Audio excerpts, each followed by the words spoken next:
Her fiancé framed her for his $100 million art forgery, so she became someone else to steal it back.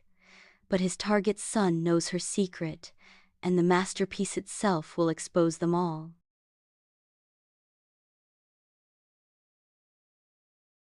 Sunlight, thick and golden as honey, streamed through the high, arched windows of Marin Holloway's conservation studio. It caught the dust motes dancing above her work table, illuminating them like suspended galaxies against the backdrop of organized chaos. The air hummed with the scent of aged parchment, linseed oil, and the faint, sharp tang of solvents, a perfume that was Marin's sanctuary. Here, amidst the infrared scans, spectral analysis printouts, pigment samples in tiny glass vials, and her own meticulous looping script filling countless notebooks, she was whole. Here, time bent to the patient rhythm of discovery.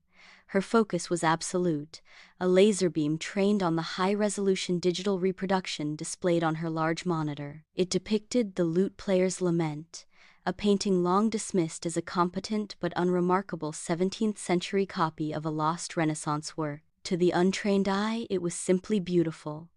A young man, head bowed in sorrow, fingers poised over lute strings forever stilled, bathed in Caravaggio-esque chiaroscuro. But Marin saw deeper. Her fingers, stained faintly with ultramarine and burnt sienna, traced the curve of the lute player's shoulder on the screen, not touching the glass, a conservator's reverence. "See here, Caleb?" Her voice was hushed, vibrating with an intensity that rarely surfaced outside these walls. She pointed to a section she'd digitally enhanced. "The underdrawing. It's not just preparatory. Look at the hesitation in the line, the way it searches for the form, the reworking around the knuckles. It's not the master's hand, too tentative, less assured, but it's not a copyist's either. It's learning, striving. Look at the pentimenti near the collar." She zoomed in further, revealing ghostly traces of earlier compositional choices beneath the surface. "This isn't replication, this is creation, struggle. It's the master's apprentice, Caleb. Not the master himself, but someone working directly under him, finding their own voice, genuine, lost for centuries." She finally turned, her blue eyes wide and luminous, alight with the fierce, quiet joy of revelation. "We found him." Caleb Hart leaned against the doorway, a study in scholarly elegance. Charisma radiated from him like warmth from a stone left in the sun. His tailored linen shirt was crisp, his dark hair artfully tousled. He offered a smile that crinkled the corners of his eyes, appreciative, warm. But his gaze lingered on the glowing screen, on the image of the lute player, not on Marin's face. "Brilliant, Marin," he murmured, the praise smooth as velvet. "Truly, the subtlety you've uncovered, the way you see the hand behind the brush, not just the brushstroke, it's unparalleled." He stepped into the room, the scent of his expensive sandalwood cologne momentarily overlaying the studio's natural smells. He placed a hand possessively on her shoulder, his thumb brushing the sensitive skin near her collarbone. "Presenting this at the Venice Symposium, it won't just be a paper, it will be seismic. Our seismic moment." He emphasized the hour, his voice dropping to an intimate murmur. But his eyes, when they briefly met hers, held a calculation that belied the warmth. They were already looking past her, past the studio, towards the podium, the applause, the headlines. Marin, caught in the current of his charm and her own exhilaration, felt a familiar flutter of affection mixed with a faint, unacknowledged unease. Caleb had championed her work, encouraged her to push boundaries, framed her sometimes obsessive focus as genius. He understood the art world's politics, its gatekeepers. He'd insisted he present the findings. "Your methodology is revolutionary, darling, truly groundbreaking," he'd reasoned months ago, his hand covering hers. "But the establishment, they need a familiar name, a respected voice to champion it, to give it the weight it deserves. It's not about stealing your thunder, Marin. It's about ensuring the world hears it. This is for us, for our future." The logic had seemed sound then, a pragmatic step towards recognition. Now, with the discovery vibrating in her very bones, the hour felt slightly hollow, but she pushed the doubt aside. Trust was the foundation, wasn't it? Months later, Venice shimmered under a relentless Adriatic sun. The symposium hall, a converted palazzo dripping with guilt and history, buzzed with the low thrum of intellectual aristocracy. Chandeliers cast diamond patterns on the polished marble floor. Marin sat in the third row, a phantom at her own feast.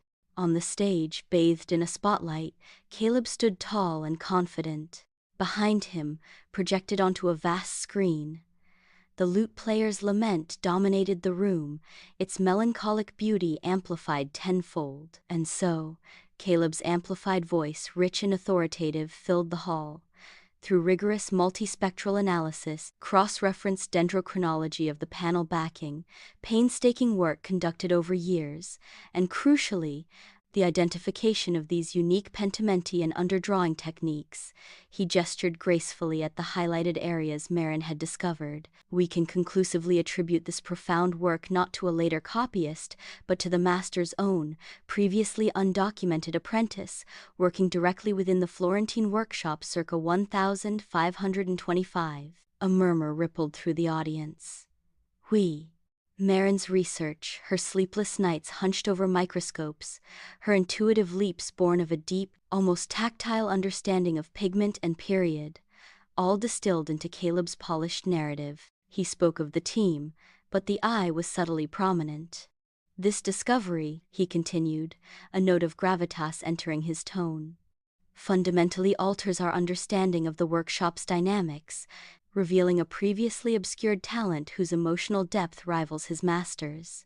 The applause that followed wasn't just polite, it was thunderous, a standing ovation rippling through the hall. Owen Blake, a monolith of tailored black silk seated prominently in the front row, nodded slowly, a predator spotting worthy prey. That very night, amidst the clinking toasts on a moonlit terrace overlooking the Grand Canal, Blake acquired the lute player for a sum so astronomical it made the next day's financial news.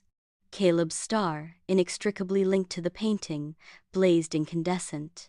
The fall was slow, insidious, then catastrophic. It began months later, a whisper in the hallowed pages of the Art Historian Quarterly.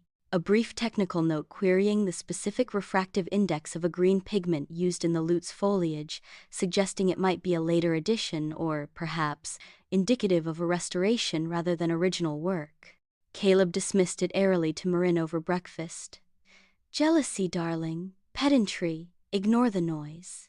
Then came a conference presentation by a renowned Italian conservator, Dr. Rossi. She didn't attack the attribution directly, but focused on the brushwork in the drapery folds. "Too fluid," she posited. "Too confidently executed for an apprentice still finding his hand, especially compared to the hesitancy observed elsewhere. It has a uniformity, a perfection that feels studied." Doubt, like a slow-acting acid, began to eat at the edges of the lute player's newfound glory. Marin watched Caleb transform. The easy charm tightened. He became preoccupied, snapping at minor inconveniences, then strangely solicitous towards her, praising her past work with an intensity that felt forced. He started spending long hours alone in his study, the door locked. The unease Marin had felt in Venice solidified into cold dread. One rain-lashed Tuesday, the blow fell, not with a whisper, but with the force of a sledgehammer. A press release, issued by the prestigious Courtauld Institute where Caleb held his fellowship, landed in inboxes and newsfeeds like a grenade. The subject line: "Historian uncovers elaborate forgery plot involving the lute player's lament." Attached were damning documents. Doctored lab reports Marin had supposedly commissioned, showing manipulated spectral data, falsified emails, expertly crafted in her name, pressuring a small conservation lab in Milan to overlook inconsistencies, a narrative meticulously constructed. Marin Holloway, the brilliant but overlooked conservator, driven by ambition and resentment, had fabricated key elements of the research to inflate the painting's value and secure her own fame. Caleb Hart, the article stated, devastated by the betrayal but driven by scholarly integrity, had uncovered her deception through his own diligent follow-up investigations. He was the hero exposing the fraud. She was the architect of her own downfall, the world Marin knew shattered. Her studio, her sanctuary, was raided by university officials acting on Caleb's evidence.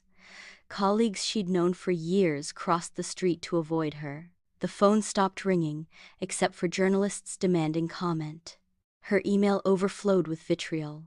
The prestigious conservation fellowship she'd been shortlisted for evaporated. Her reputation wasn't just tarnished, it was publicly flayed, dragged through the mud of academic scandal and art world gossip. The fiancé she loved, whose ring she still wore, a cold, heavy weight on her finger, had not just stolen her work. He had meticulously constructed the trap, baited it with her own brilliance, and sprung it with ruthless precision.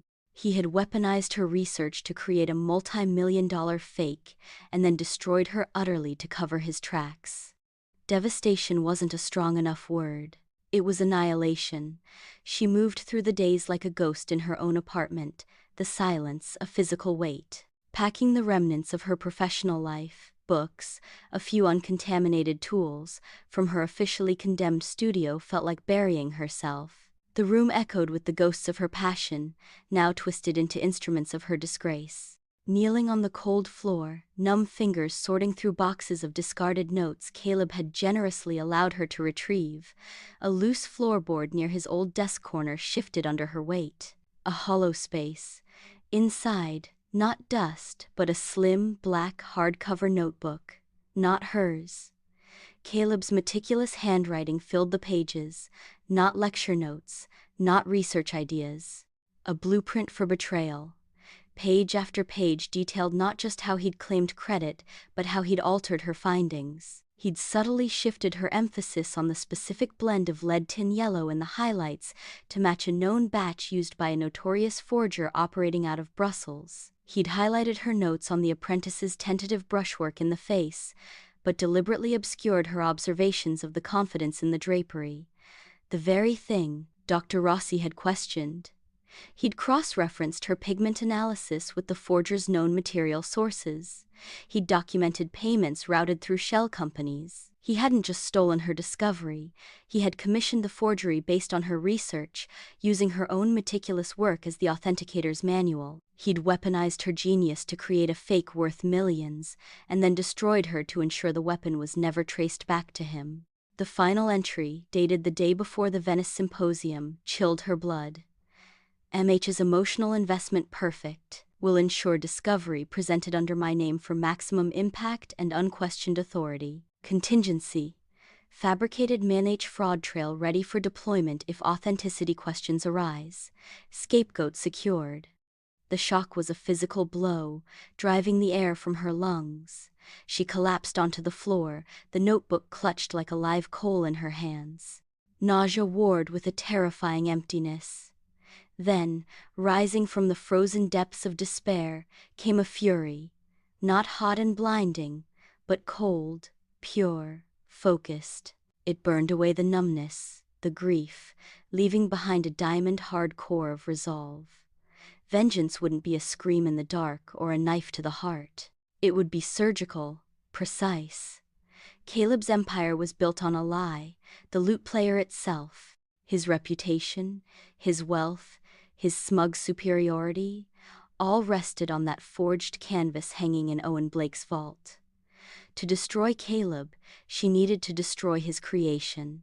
She would steal the forgery back from Viridian Keep, Blake's impenetrable fortress, and expose it publicly.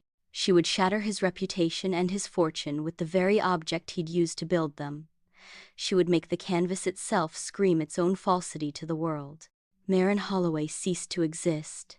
It wasn't disappearance, it was meticulous erasure. She sold her apartment quietly, through a discreet intermediary. She closed bank accounts, canceled subscriptions, vanished from digital existence. She didn't flee, she retreated into the shadows she'd always skirted during her legitimate career.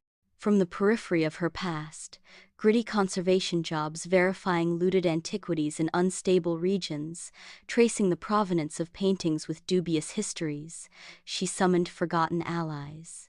There was Leo Vance, a grizzled ex-SAS security consultant whose face bore the map of past conflicts and whose disdain for overpaid, under-vigilant corporate security was legendary. He operated on barter, favors, and a deep-seated loathing for complacent billionaires.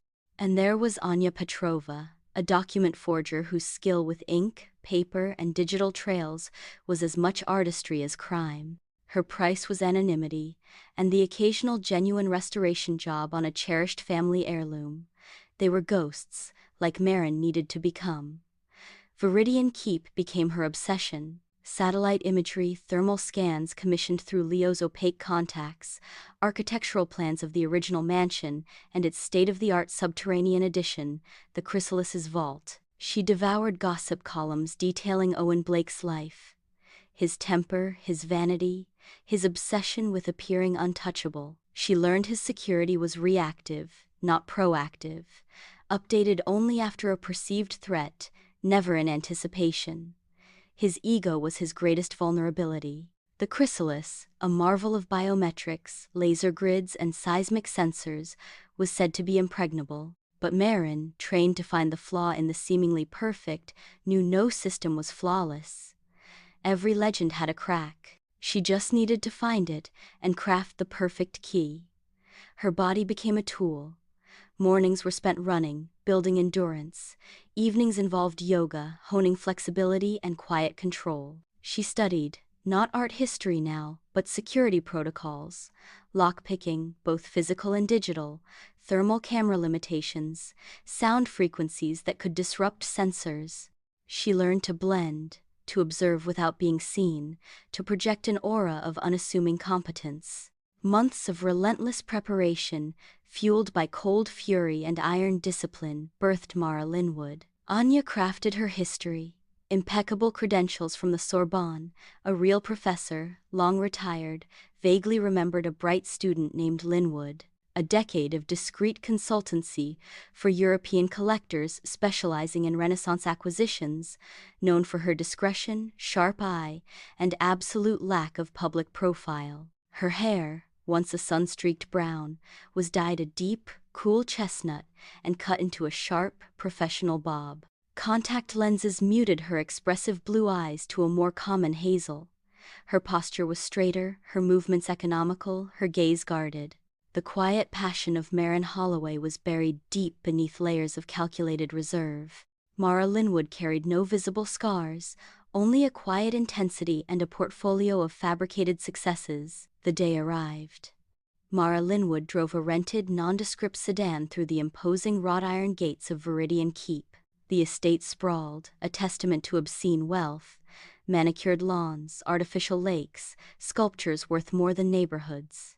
The keep itself was a modern monstrosity of glass and steel grafted onto old stone, radiating cold power. Security was visible but discreet.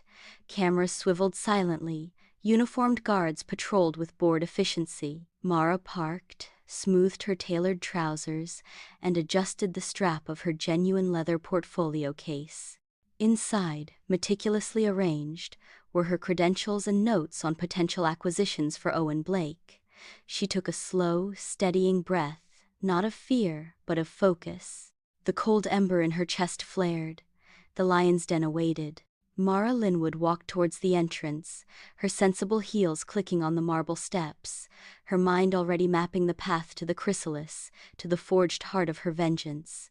The game had begun. Viridian Keep wasn't a residence, it was a declaration of war against subtlety. Mara Linwood's sensible sedan felt like a trespasser amidst the sculpted topiary and imported marble statuary lining the serpentine driveway. The main building loomed, a brutalist concrete slab grafted awkwardly onto the bones of a 19th-century manor, all sharp angles and reflective glass that glared coldly under the afternoon sun. Security was omnipresent yet discreet.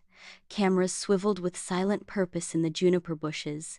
Uniformed guards moved with bored efficiency along preset paths, their eyes constantly scanning. The air itself felt filtered, scentless, heavy with the sterile weight of exorbitant wealth and paranoia.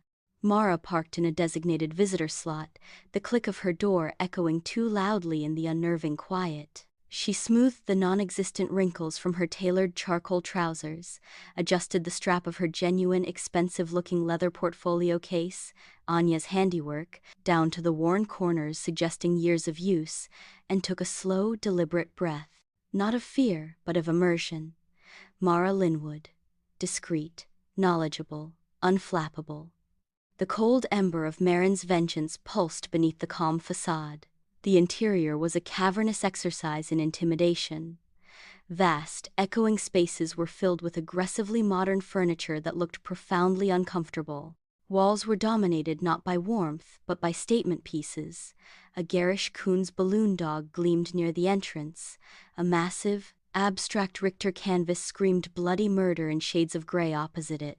The air conditioning hummed with industrial fervor. A young, impeccably groomed assistant materialized silently. "Mr. Blake is expecting you in the North Gallery, Miss Linwood. Please follow me." Her heels clicked a staccato rhythm on the polished basalt floor, the sound swallowed by the oppressive space. Owen Blake stood before a newly acquired Francis Bacon triptych, its distorted figures seeming to writhe in existential agony. He was a man carved from granite and entitlement, his silver hair ruthlessly disciplined, his Savile Row suit a dark exoskeleton. He didn't turn immediately as Mara approached, letting her stand in the imposing shadow he cast. When he finally did, his eyes were chips of obsidian, sharp and utterly devoid of warmth. They swept over her, assessing, cataloging, pricing. "Ms. Linwood," he rumbled, his voice a low vibration in the gallery's stillness. He gestured vaguely at the violent triptych. "Appropriate, wouldn't you say? The human condition laid bare, ugly, expensive." He turned fully, his gaze locking onto hers. "Your dossier from Sterling Acquisitions was thorough, particularly your takedown of that overpriced Giorgione in Zurich last year. Nailed it as a 19th century pastiche based on craycooler patterns alone. Impressive." He took a step closer, invading her personal space. The scent of expensive cologne and cold ambition washed over her. "Tell me, what do you really know about provenance verification under intense scrutiny, when millions hang on your word and powerful people have vested interests?" It was less a question, more a gauntlet thrown down, laced with the arrogance of a man who believed scrutiny was for others. Mara met his gaze without flinching, her own hazel eyes, courtesy of the contacts, reflecting calm professionalism. "Provenance, Miss Blake," she replied, her voice steady, modulated to convey quiet confidence, "is a tapestry woven from threads of documentation and material truth. Intense scrutiny, pressure," she paused deliberately, "reveals which threads are weakest. Often it's not the pigment or the panel that unravels first under the lens. It's the human element, the conveniently lost invoice, the suddenly unreliable witness, the subtle coercion applied off record." She gestured subtly towards the bacon. "The art endures the scrutiny, the story around it. That's where the cracks appear." She saw the faintest flicker in his obsidian eyes. Not approval, but a recognition of her precision, her lack of fawning. He'd expected deference, she offered analysis. He hired her on the spot to evaluate a potential, exceedingly rare Cellini bronze, a convenient pretext, Mara knew, to keep her close, to probe her expertise under his watchful eye. Her real assignment began immediately, navigating the treacherous currents of Owen Blake's ego. He was mercurial, one moment expansive, boasting about outmaneuvering the Louvre for the bacon, the next erupting in cold fury because a catalogue listing the dimensions of the Cellini was misplaced. Mara became a master of deflection and strategic agreement. She learned to couch her genuine insights, gleaned from Marin's deep knowledge, in terms that flattered his self-image as a discerning collector. "Your instinct about the bronze's patina being potentially too uniform is astute, Mr. Blake," she'd say after he dismissed a technical report. "It warrants closer examination under controlled spectrum lighting. A collector of your discernment wouldn't settle for less." She played Mara perfectly. efficient, insightful, slightly aloof, radiating competence without threat. All the while, her senses were hyper-alert. She mapped guard rotations against Leo's intel, noting the shift changes, the predictable lulls. She identified blind spots in the camera coverage near service corridors, memorized the rhythmic hum of the climate control systems. The true object of her desire, however, remained elusive. The entrance to the chrysalis vault, rumored to be hidden behind a seamless panel in Blake's private study, a gleaming monolith of security that pulsed like an unattainable, malevolent star at the estate's heart. The complication, the wildcard Marin hadn't factored into her meticulous revenge equation, arrived during a suffocatingly opulent family dinner Blake unexpectedly commanded her presence at. "Neutral eyes on the Cellini documentation over digestives, Linwood," he'd barked, leaving no room for refusal. The dining room was a stage set for dynastic tension. At the head of the absurdly long ebony table, Owen Blake held court like a feudal lord. Opposite him, radiating bored disdain, sat Kael Blake. Kael was a study in contrast to his father. Where Owen was hard lines and imposing physicality, Kael possessed a languid, almost feline grace. Dressed in impeccably tailored but deliberately rumpled dark jeans and a soft black cashmere sweater, he looked like he'd wandered in from a different, cooler universe. He leaned back in his chair, long fingers idly tapping the table, his expression one of profound indifference as Owen pontificated. "And the sheer rarity of the Cellini, Kael," Owen boomed, slicing into his venison with surgical precision, "translates directly to leverage, especially with the new museum consortium forming in Hong Kong. It's not just art, it's strategic positioning." "Fascinating," Kael drawled, his voice a low, smooth baritone edged with dry ice. He didn't look up. "Do the Hong Kong consortium members appreciate the, let's say, visceral anguish captured in the bronze, Father? Or is it purely about the bragging rights?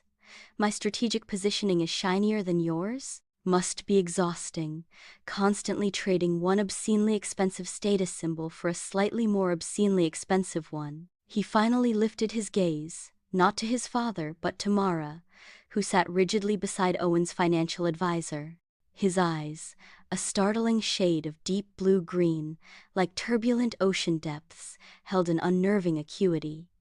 They weren't dismissive like his father's, they were observant, probing. He watched her throughout the agonizing meal, the way she barely touched her food, the careful neutrality of her expression whenever Owen spoke, the fleeting, almost imperceptible tightening around her eyes when the lute player was mentioned in passing, displayed, Owen mentioned, in his private viewing room adjacent to the study.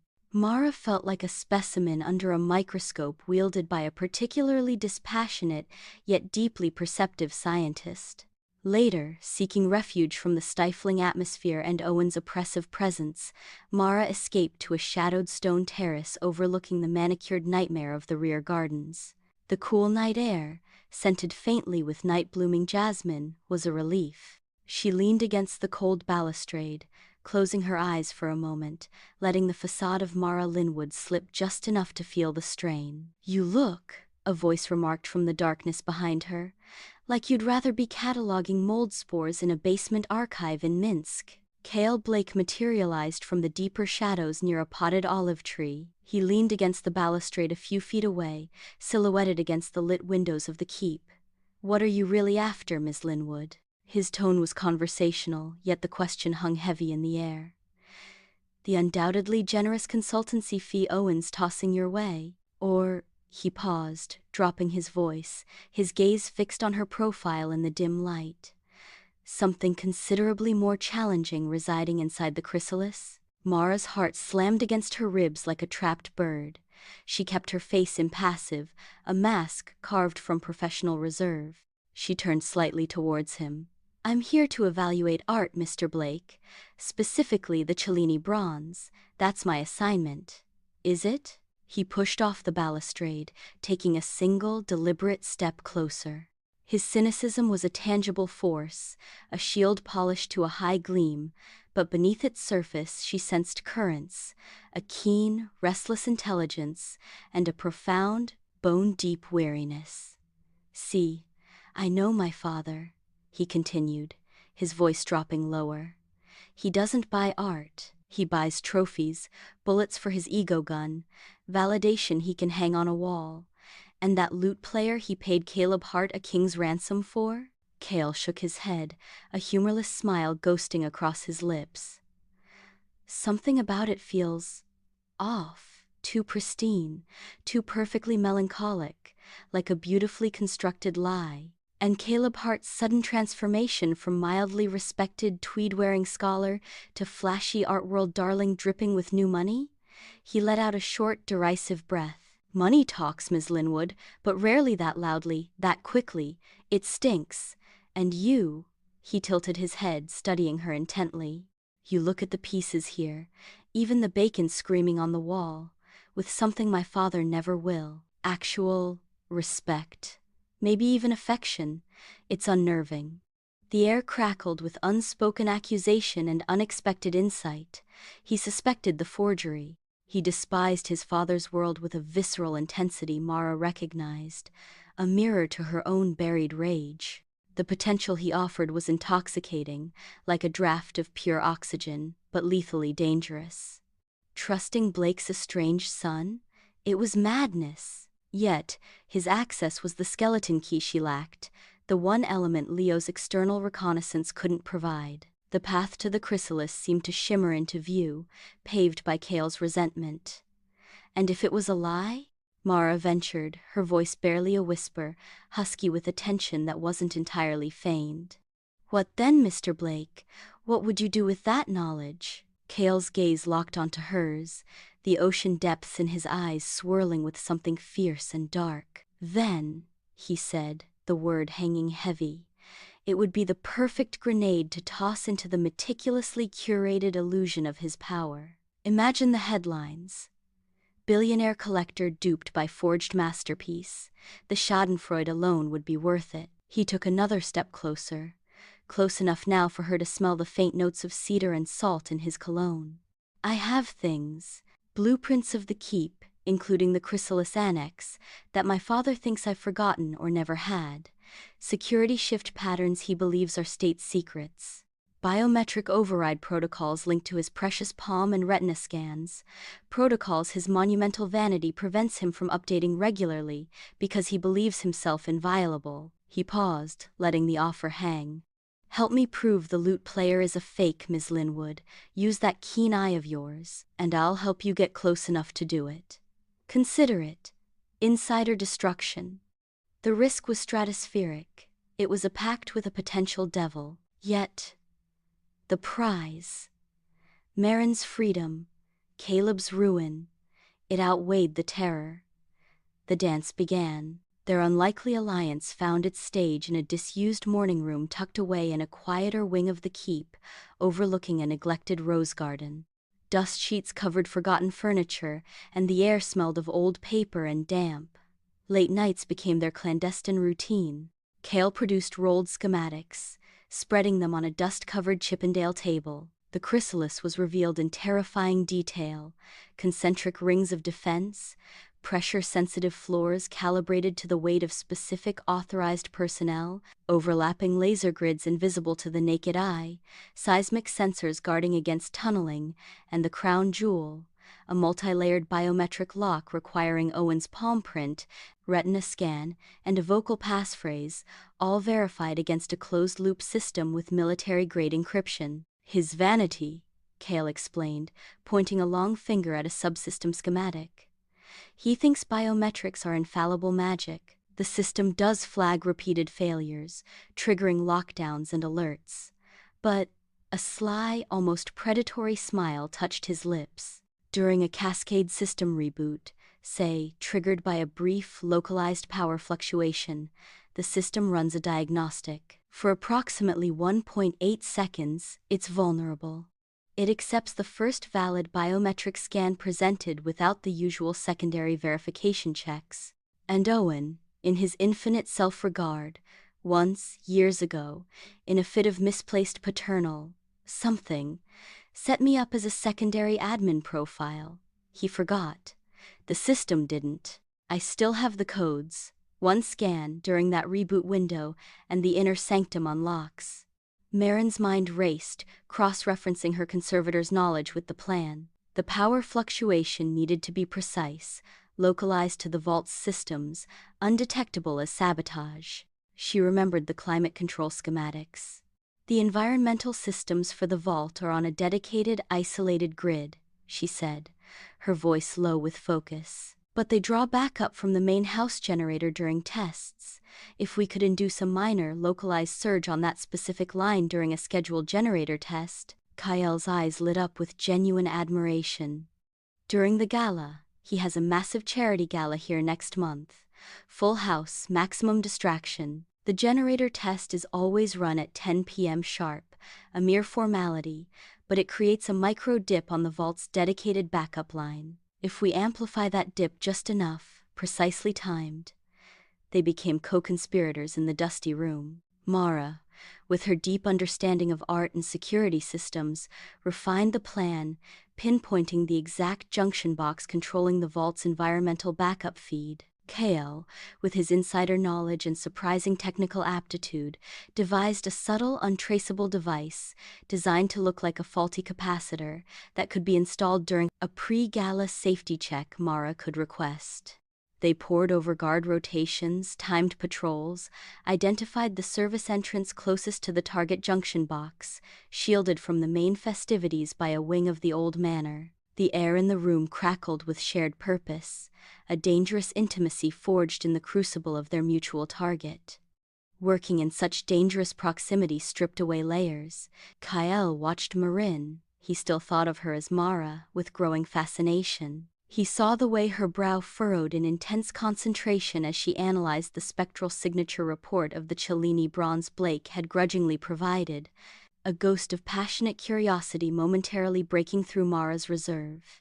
"You see things others miss," he observed one night, the usual sarcasm absent from his voice. "Not just the science, the intention in the brushstroke, the fingerprint of time. It's like you speak the painting's secret language."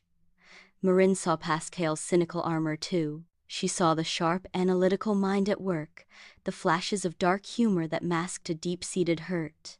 She saw the way he flinched almost imperceptibly when Owen's booming voice echoed down the hall, the flicker of something vulnerable, betrayal, perhaps, when he spoke of his father's calculated cruelties. During a particularly tense session planning their escape route, Marin's hand trembled slightly as she described verifying the provenance of a looted icon years ago, the ethical tightrope she'd walked.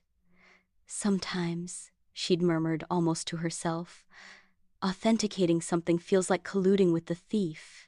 Kael, instead of a sardonic remark, had confessed his own crushing sense of inadequacy, the suffocating weight of never meeting Owen's impossible standards, the profound isolation of being the heir who saw the emperor had no clothes, yet was forced to admire the non-existent finery. "He collects people like he collects art," Kael had said, staring into the middle distance, his voice stripped bare. "Discards them just as easily when they cease to amuse or enhance his reflection."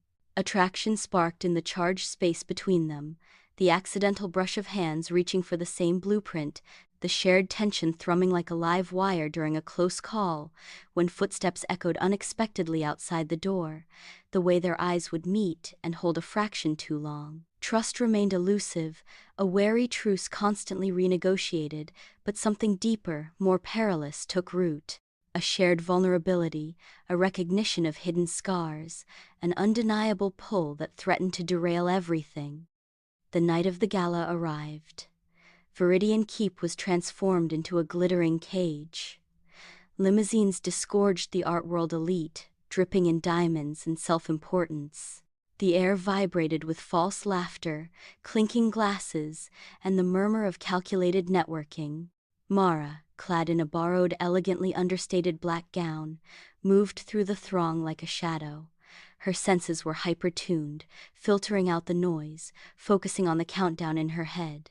Kael, playing the role of the dutiful, if slightly bored, heir, circulated near the main ballroom, ready to create a distraction near the main power control room at the crucial moment. 9:55 p.m. Marin slipped away, melting into a service corridor dimly lit and blessedly empty. Her heart hammered a frantic rhythm against her ribs. She found the junction box exactly where the schematics indicated, tucked behind a panel near the vault's climate control intake. Her hands, steady through sheer will, worked quickly. The modified capacitor Anya had provided slid into place. She set the tiny timer, 10:00 p.m. The generator test would begin, the surge would follow. She met Kael at the prearranged point, a heavy, unmarked service door near the chrysalis antechamber, shielded from the gala's noise by thick stone walls. His eyes met hers, a flicker of shared adrenaline passing between them. No words were needed. He pulled out a sleek, custom-built device, interfacing it with the door's security panel. Marin held her breath. Across the keep, the lights flickered almost imperceptibly, the generator engaging. A fraction of a second later, a slightly more pronounced dip. Kael's fingers flew over the device. A soft chime sounded. The secondary admin profile icon flashed on the tiny screen. He pressed his thumb against the scanner pad. A green light.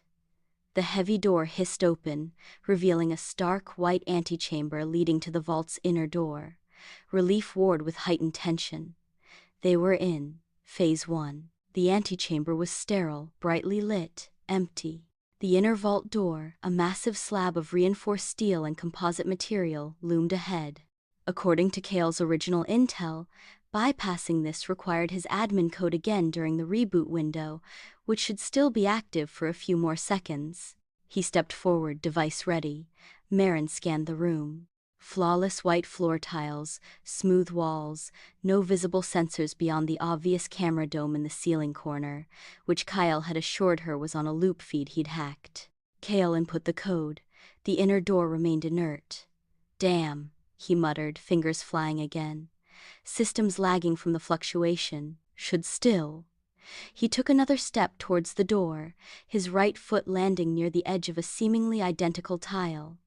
There was no sound, no visible change. Only a faint, almost subliminal click that vibrated through the floor more than registered in the ears. Marin's conservator instincts screamed.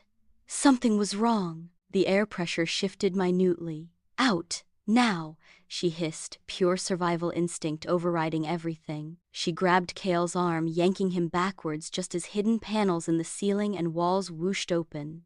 Instead of alarms or gas, a dense cloud of rapid-drying synthetic blue fog erupted, designed to coat intruders in an indelible, trackable residue.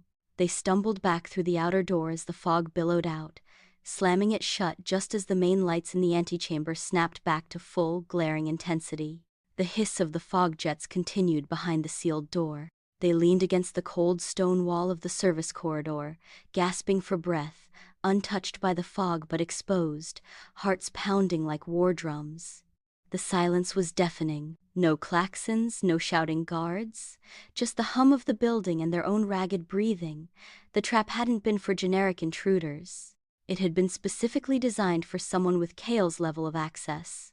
Owen had fed his son obsolete information, suspecting his disloyalty. The vault's true defenses were far more advanced, and Blake's paranoia ran fathoms deeper than Kael had ever imagined. Shaken to his core, Kael led the way, not back towards the gala, but to the relative sanctuary of his private apartment above the 6-car garage, a space Owen tolerated but never entered.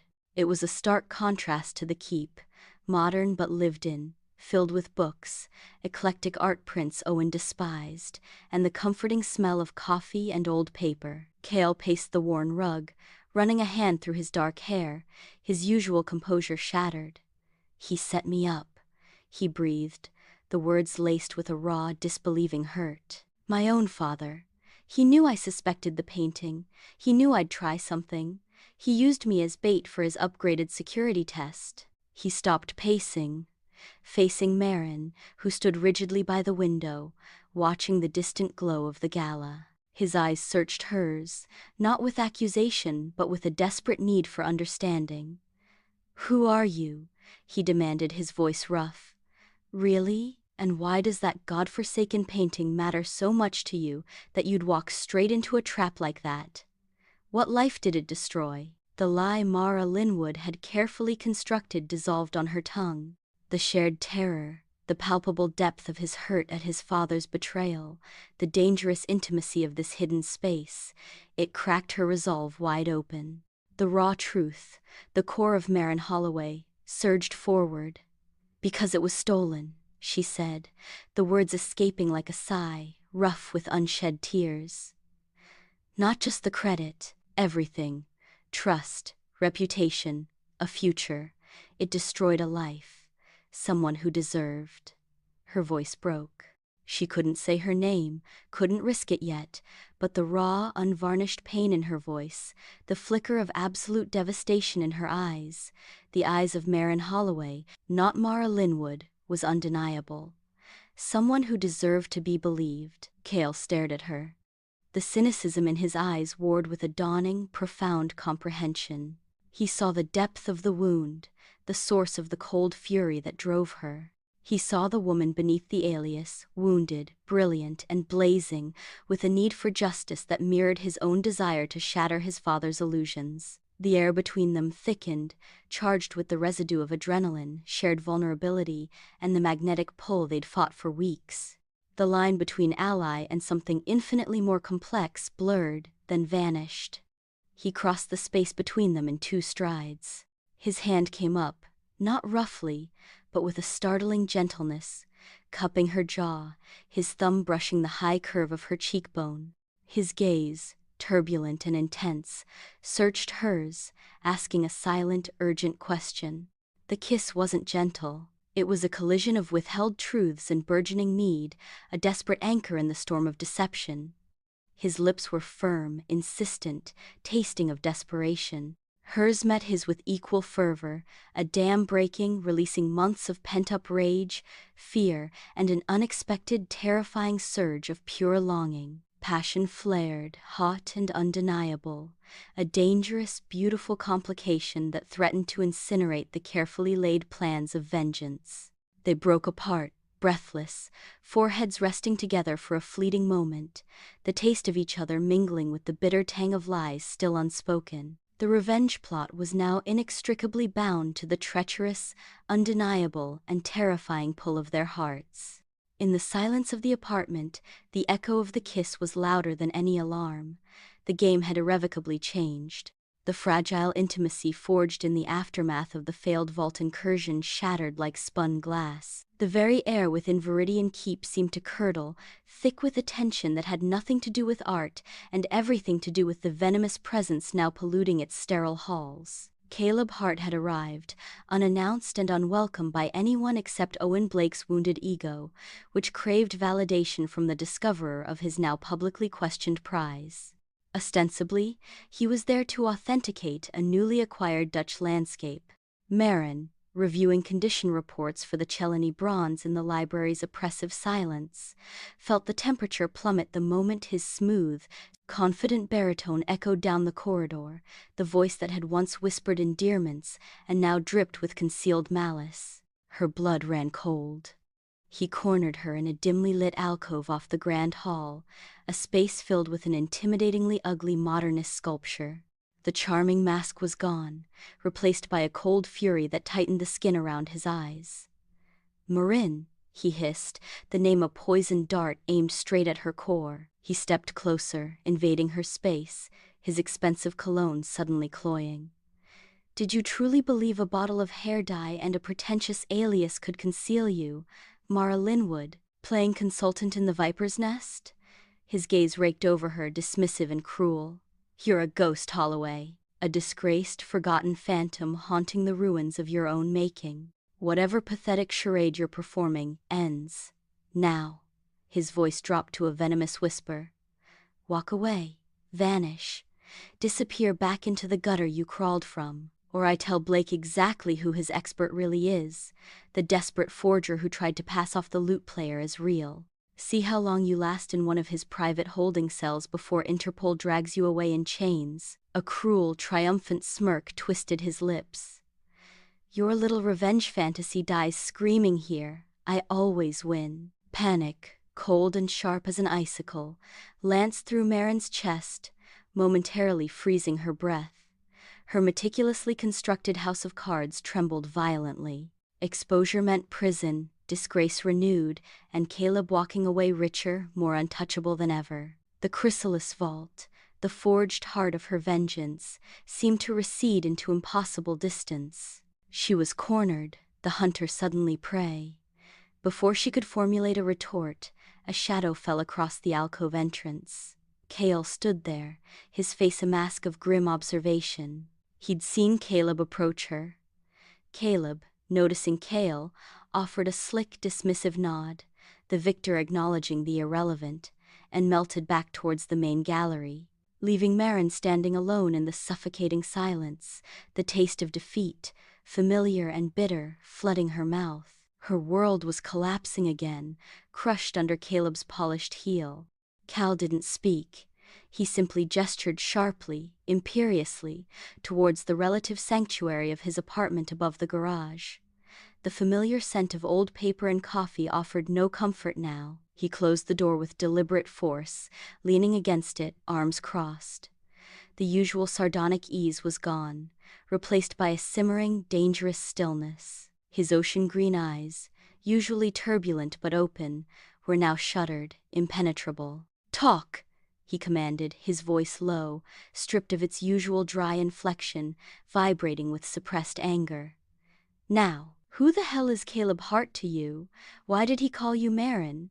Why does he look at you like he owns the deed to your personal hell?" The questions hung in the air like accusations. The weight of her deception, the profound betrayal of the fragile trust they'd built amidst the lies, crashed down upon her.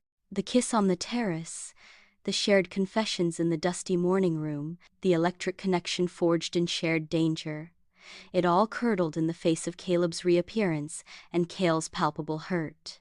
She couldn't lie anymore. Not to him. Not after the kiss, not after the vault, not after seeing the raw pain his father's trap had inflicted. The dam holding back Marin Holloway finally burst. "My name," she began, her voice trembling but gaining strength with each syllable of truth, "is Marin Holloway." The story poured out, raw and unfiltered. Her life's work, her genuine discovery about the lute player. Caleb's calculated seduction, his insidious theft of her research.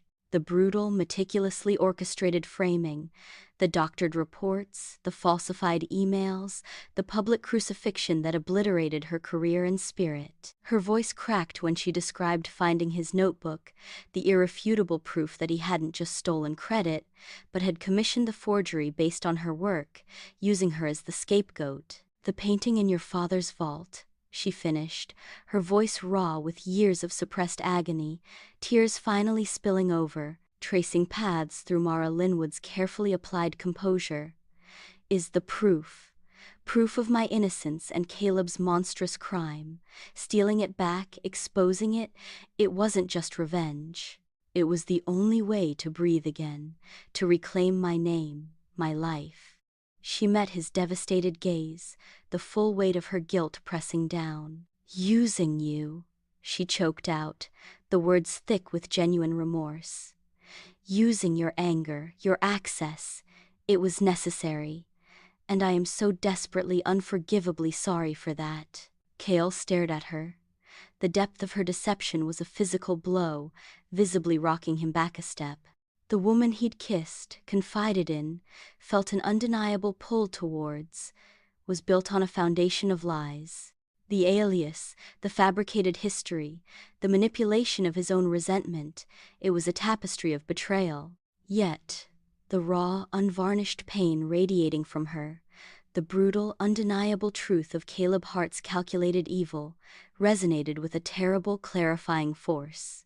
He understood the why, the volcanic rage that fueled her, even as the how, the lies told directly to him, cut deeper than any blade. Before he could respond, the fragile silence was obliterated.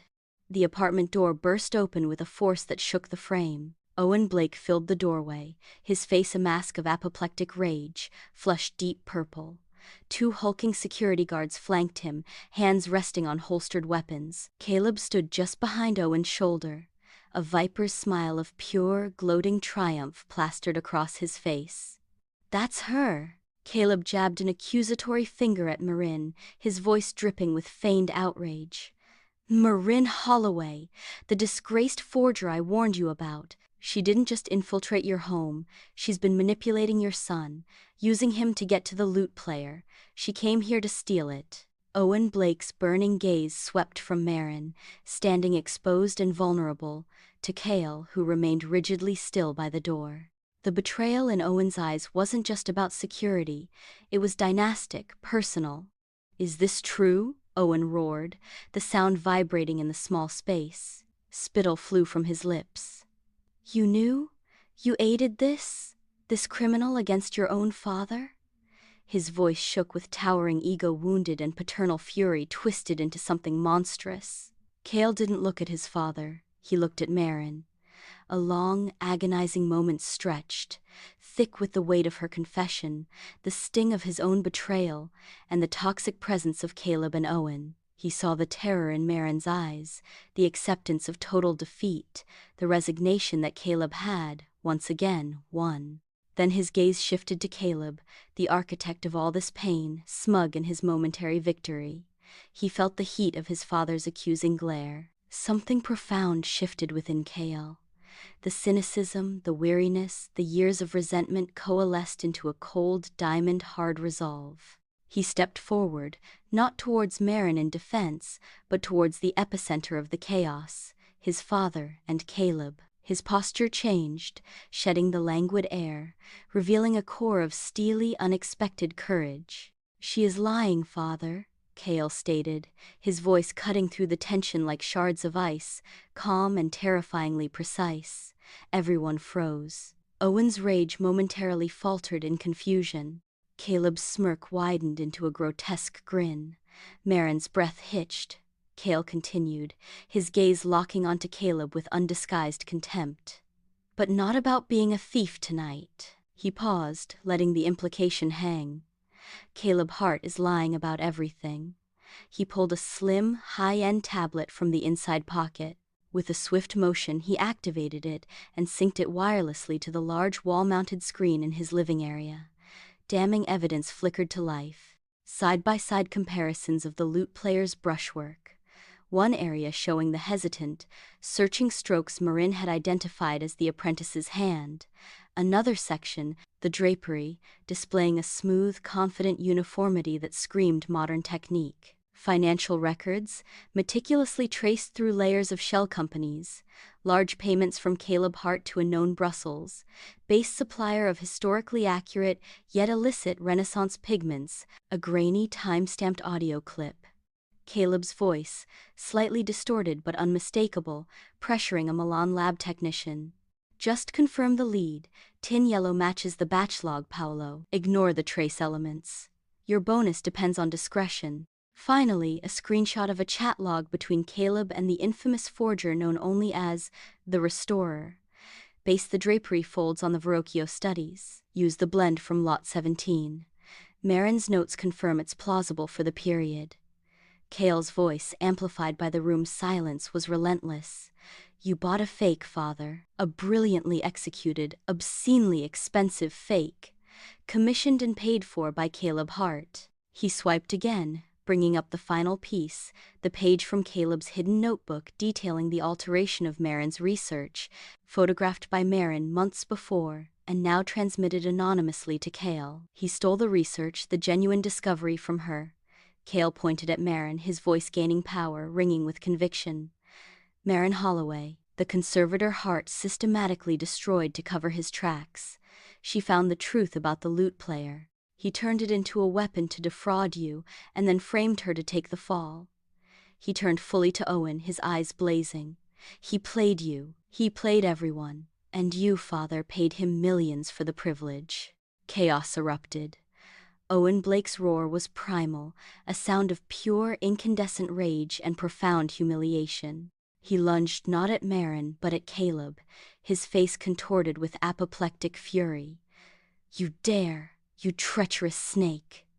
Caleb's face blanched, the smugness evaporating into abject terror. Lies, Blake! It's all fabricated! She manipulated him. She's the forger! He scrambled backwards, eyes wide with panic, but Owen's security moved with swift efficiency, blocking his escape, hands clamping down on his arms. Amidst the shouting, the scuffle, Owen's bellows of rage, Marin saw her chance. Not theft. Proof. Irrefutable, immediate proof. While eyes were locked on the spectacle of Owen attacking Caleb and the guards restraining him, she darted forward. Her conservation kit, innocuously placed near the apartment entrance earlier that day under the guise of assessing a frame, was within reach. Her hands, steady through years of meticulous work, moved with unconscious precision. She pulled out a UV flashlight and a microscopic scraper. Ignoring Owen's incoherent bellow of, "Stop her," she reached the lute player. Owen, in a fit of perverse pride after the symposium, had loaned it to Kael's apartment for study, a gesture Kael had interpreted as another barb. It hung on the wall, its melancholic beauty now a grotesque lie. Marin focused on the very edge of the canvas, where it was tucked into the ornate frame, a spot deliberately obscured and untouched by restoration or handling. A single, precise scrape, barely disturbing the surface varnish, revealing the very edge of the canvas ground layer. She flicked on the UV light and aimed its beam at the exposed sliver. A thin, glaringly bright band of synthetic fluorescence, a sickly electric green, pulsed under the ultraviolet light. Modern acrylic primer. A substance invented centuries after the Renaissance, chemically impossible in a genuine period piece. Its presence was as definitive as a signature. The silence that followed was absolute, profound. Owen Blake stopped mid-roar, his furious gaze snapping from Caleb to the painting, to the undeniable green glow. His face drained of color, replaced by a sickly pallor of utter disbelief and crushing humiliation. Caleb's frantic denials died in his throat, his eyes fixed on the damning fluorescence, his face collapsing into the mask of a man realizing the gallows await. The physical evidence, revealed not in a lab report, but here, now, under the UV light Marin wielded like a scalpel, was irrefutable. The canvas itself had screamed its own falsity. The beautiful lie was laid grotesquely bare. The aftermath was a whirlwind of legal fury and shattered illusions. Owen Blake's humiliation curdled into a cold, vengeful fury. His formidable legal team, unleashed with the force of a hurricane, descended upon Caleb Hart. Charges of fraud on an industrial scale, conspiracy, grand theft, and falsification of provenance rained down. Caleb's carefully constructed world imploded overnight. His reputation was obliterated in headlines screaming, "Forgery scandal rocks art world," his ill-gotten wealth frozen and seized, his freedom evaporating as bail was denied. Justice, swift and brutal, was served, but not by Marin's meticulously planned heist. It was served by exposure, by truth, and by Kael's unexpected courage. Owen Blake's own standing in the rarefied art world lay in tatters. His judgment was ridiculed, his prized possession worthless, his vast wealth unable to shield him from the global schadenfreude. He turned his impotent rage on Kael, the son who had dared to expose him. The confrontation was brief and brutal. "You betrayed this family," Owen hissed, his voice trembling with suppressed fury, standing in the wreckage of his apartment. "You sided with that woman against your blood. You are no son of mine. Get out. Take your art." He spat the word like a curse, gesturing vaguely at Kael's prints and books. "And get out of my sight, permanently." The dismissal was absolute, the familial tie severed with the finality of a guillotine. Kael, facing his father's wrath, didn't flinch. He stood straighter than Marin had ever seen him. There was pain, deep and old, etched around his eyes, but also a profound, liberating relief, as if a suffocating weight had finally been lifted. He simply nodded, collected a single, pre-packed duffel bag Marin hadn't noticed, and walked out of Viridian Keep without a backward glance. In the shattered quiet of the apartment, now echoing with Owen's departure and the lingering ghost of Caleb's downfall, Marin and Kael faced each other. The exposed lute player hung between them like an accusation, its fraudulent beauty grotesque under the ordinary light. The air vibrated with unspoken pain and the wreckage of trust.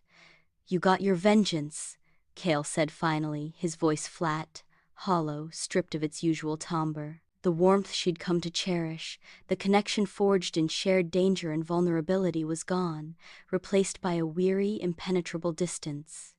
You destroyed Caleb Hart. You used the system. You used my hatred for my father. He paused, the words catching slightly. You used me. He hefted the duffel bag onto his shoulder, his gaze finally meeting hers. It wasn't angry, it was profoundly sad. I understand the why, Marin. God knows I do. Hell, part of me even admires the sheer, bloody-minded focus it took. He took a step towards the door, then stopped, turning back. But you lied to me.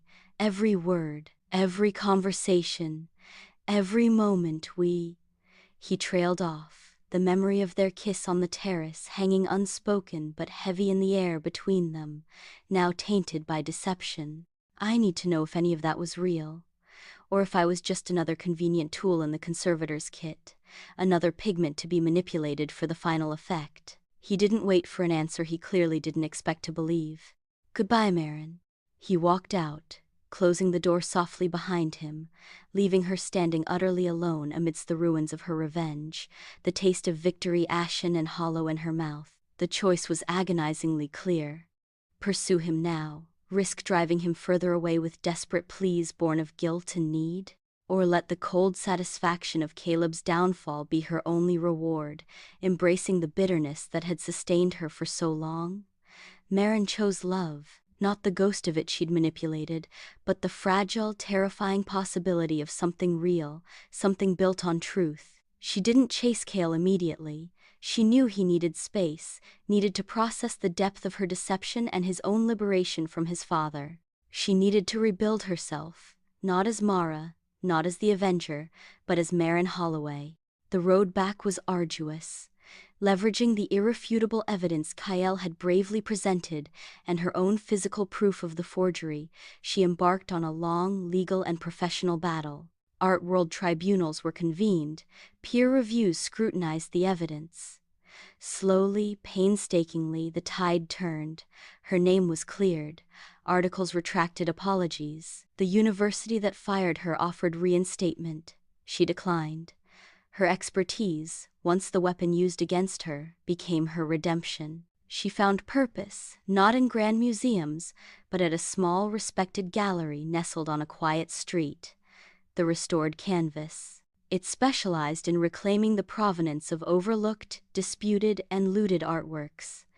The irony was profound, a daily reminder of her own journey from ruin to restoration. Months passed. Autumn painted the city in fiery hues. The sharp scent of fallen leaves and wood smoke filled the air outside a modest, sun-drenched cafe just down the street from the Restored Canvas. Marin took a deep, steadying breath, her heart pounding a frantic rhythm against her ribs. She spotted him at a corner table, bathed in a shaft of late-afternoon sunlight. Kael. He was reading a battered copy of Vasari's Lives of the Artists, a faint frown line between his brows, a half-finished espresso cooling beside him. He looked different. Leaner, perhaps. The perpetual cynicism seemed softened, replaced by a quieter, more thoughtful weariness. His clothes were simpler, less ostentatious.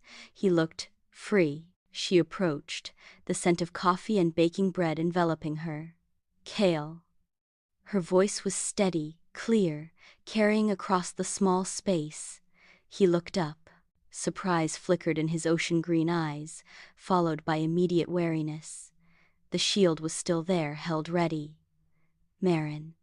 His tone was neutral, carefully guarded. She sat down in the chair opposite him without waiting for an invitation.